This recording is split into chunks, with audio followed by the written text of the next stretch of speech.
Well, California is so strapped it is going back in time to whack companies with a tax. This is true. That's like your car dealer charging you another $5,000 now for a car you bought 5 years ago, or your bank hitting you for an extra 10 grand now for a house you already paid for. California's kind of doing that, but the small businesses, it's really about getting rid of a tax break and asking businesses not only to pay it for today, but also for the last 5 years.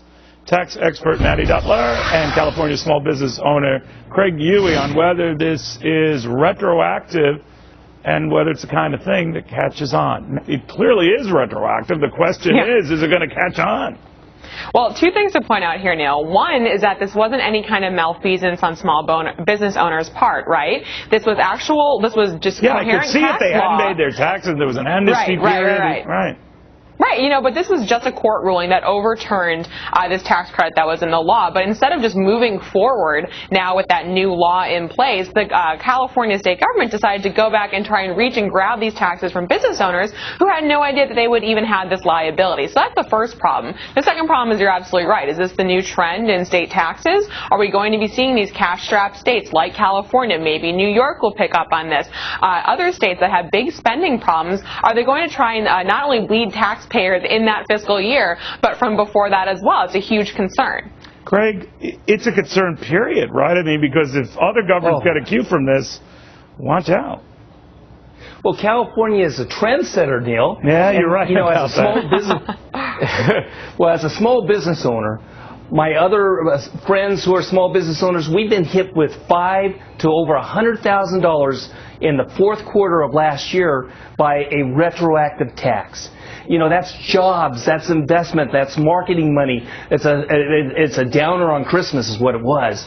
And now we have this new one that the bureaucrats at the Franchise Tax Board are making a decision.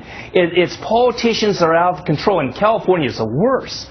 You know, we've got the highest tax state, we got the highest sales tax state, we've got the... Yeah, but what are you whining about? You got a beautiful state. I mean, it's beautiful views. Great weather. Quit whining about. But you know what I'm worried about? And I'm no lawyer, but I've watched enough Perry Mason episodes to qualify as one, that if this is even legal, I mean, how can you sort of go back in time? I could see for malfeasance. This is just because, you know, a government body feels like it. And that's what I look at, and I see that, Mattie, and say, there's no way.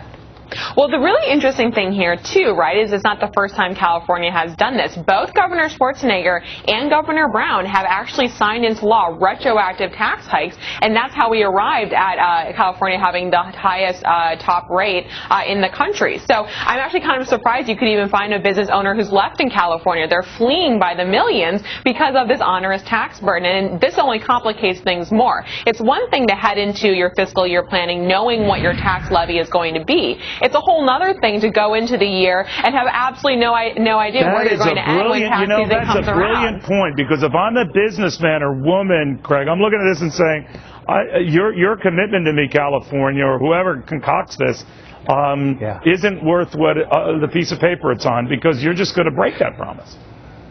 Well, you know, we have a supermajority here in California of liberal Democrats. We have power-hungry bureaucrats all wanting more money. And as a business owner, we don't know how to operate. We have this cloud over our head. We don't know what our tax liability will be. In the past, we could at least kind of anticipate it.